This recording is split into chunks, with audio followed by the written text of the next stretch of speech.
Assalamualaikum warahmatullahi wabarakatuh. Sebelumnya yang terhormat kepada Bapak Dr. Andes I. Komangwinata MSI dan Ibu Widya Hesti Ningtyas SPD MPD selaku dosen pengampu mata kuliah studi kelayakan bisnis. Di sini kami dari kelompok 9 akan membahas tentang aspek lingkungan industri.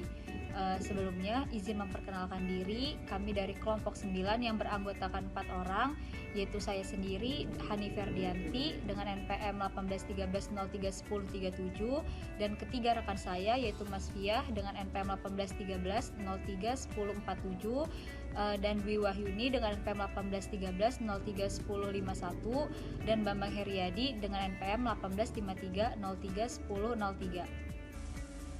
Adapun tujuan penulisan dari materi aspek lingkungan industri.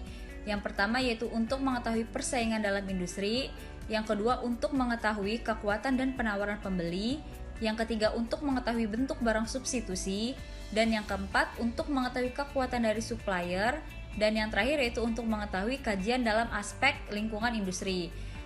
Selanjutnya ada pengertian industri, di mana menurut Hidayat, industri dalam arti sempit adalah kumpulan perusahaan yang menghasilkan barang-barang yang sejenis, di mana terdapat kesamaan dalam bahan baku yang digunakan dalam proses, bentuk produk akhir, dan konsumen akhir. Sedangkan dalam arti luas, industri dapat didefinisikan sebagai kumpulan perusahaan yang memproduksi barang dan jasa dengan elastisitas silang yang positifnya tinggi, sehingga dapat diartikan secara keseluruhan definisi dari industri yaitu kelompok perusahaan yang memproduksi barang atau jasa yang sama atau bersifat substitusi dekat. Dari segi pembentukan pendapatan, industri adalah kegiatan ekonomi yang menciptakan nilai tambah. Ya, baiklah. Selanjutnya ada yang namanya persaingan industri. Jadi di dalam persaingan industri ini, intensitas rivalitas ini antar pemain dalam industri dipengaruhi oleh struktur biaya produk, kemudian tingkat diferensiasi produk, lalu pertumbuhan industri dan tingkat kapasitas terpasang. Nah, jadi semakin besar porsi biaya tetap dalam struktur biaya produksi, maka akan semakin tinggi intensitas rivalitasnya. Atau dapat juga diartikan semakin homogen produk maka semakin tinggi rivalitas. Jadi pertumbuhan industri ini yang menurun dan tingkat kapasitas terpasang yang besar akan mempengaruhi intensitas rivalitas antar pelaku industri.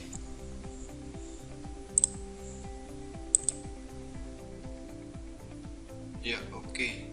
Selanjutnya yaitu mengenai hal-hal yang mempengaruhi intensitas persaingan di dalam industri.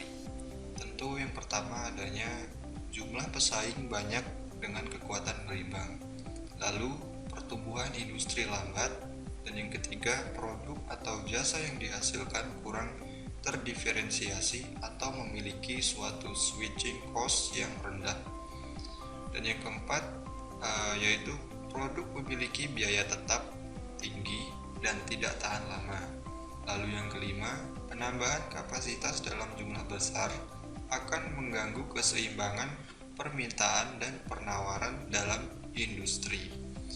Dan yang keenam yaitu rintangan keluar yang tinggi.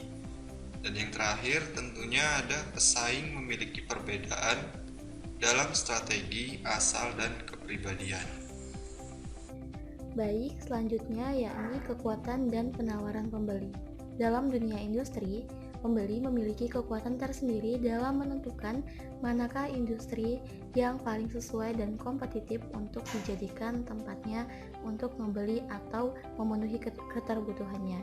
Hanya industri yang memiliki kemampuan untuk berkompetisi dengan baik yang akan menjadi pilihan dari para pembeli. Selanjutnya yakni hal-hal yang membuat pembeli memiliki kemampuan atau kekuatan tawar-menawar. Untuk yang pertama yakni pembeli membeli dalam jumlah besar. Jadi pembeli memiliki pengaruh ataupun kekuatan untuk menawar itu ketika dirinya memiliki keinginan untuk membeli dalam jumlah yang besar. Selanjutnya yang kedua yaitu produk dari suatu industri tersebut itu produknya bersifat standar ya, atau kualifikasinya tidak begitu unggul gitu, sehingga pembeli memiliki kekuatan untuk menawar tersebut. Terus yang selanjutnya, porsi jumlah produk yang tersedia itu sangat besar. Maksudnya jumlah produk yang tersedia itu berada dalam posisi yang cukup besar atau stoknya banyak ya. Jadi di sini seorang pembeli memiliki peluang untuk melakukan tawar-menawar. Selanjutnya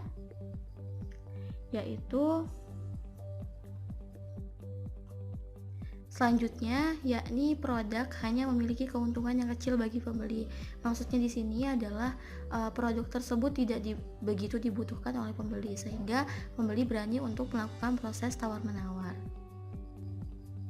Selanjutnya terdapat ancaman untuk pembeli memiliki integrasi atau bekerja sama dengan pihak supplier, sehingga pembeli memiliki peluang untuk bisa melakukan atau memiliki kekuatan tawar-menawar. Selanjutnya yaitu bentuk barang substitusi.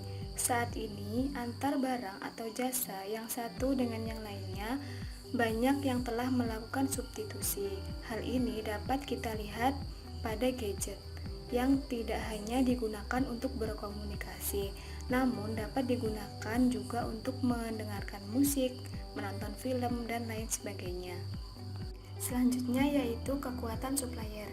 Informasi tentang kekuatan tawar-menawar penting untuk diketahui, baik bagi perusahaan yang sudah ada maupun bagi perusahaan yang sedang diuji kelayakan bisnisnya.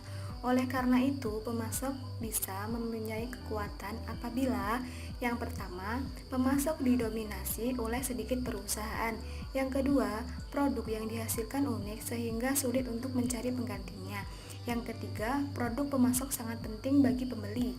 Yang keempat, pemasok merupakan ancaman serius apabila berintegrasi ke depan ke arah industri pembeli.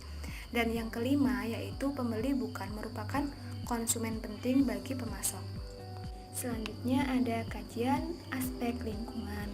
Menurut Munir dan kawan-kawan pada tahun 2019, aspek lingkungan industri ini lebih mengarah pada aspek pesaing bisnis perusahaan berada. Sedangkan menurut Michelle E. Porter, konsep kooperatif strategi yang menganalisis pesaing bisnis berdasarkan 5 aspek utama yang disebut dengan 5 kekuatan pesaing. Selanjutnya, sedangkan menurut R.F.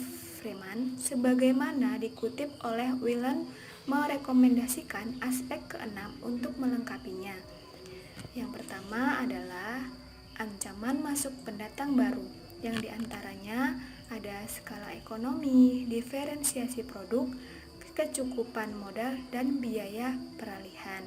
Yang kedua ada pesaing sesama perusahaan dalam industri. Di antaranya ada jumlah kompetitor, tingkat pertumbuhan industri, dan yang terakhir karakteristik produk.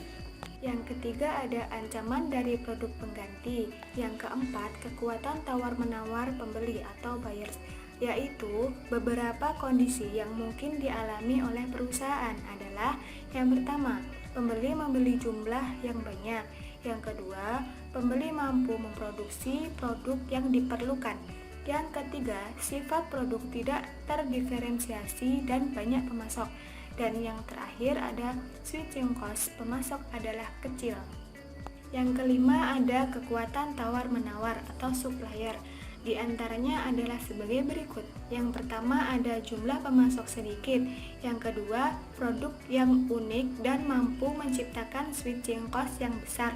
Yang ketiga, tidak tersedia produk substitusi. Yang keempat, pemasok mampu melakukan integrasi ke depan dan mengolah produk yang dihasilkan menjadi produk yang sama yang dihasilkan perusahaan. Dan yang terakhir, pengaruh kekuatan stakeholders lainnya. Terima kasih. Baiklah, sekian penjabaran materi dari kelompok kami. Semoga apa yang kami sampaikan dapat bermanfaat untuk teman-teman semuanya. Jika ada yang ingin ditanyakan, kami persilakan. Sekian, wassalamualaikum warahmatullahi wabarakatuh.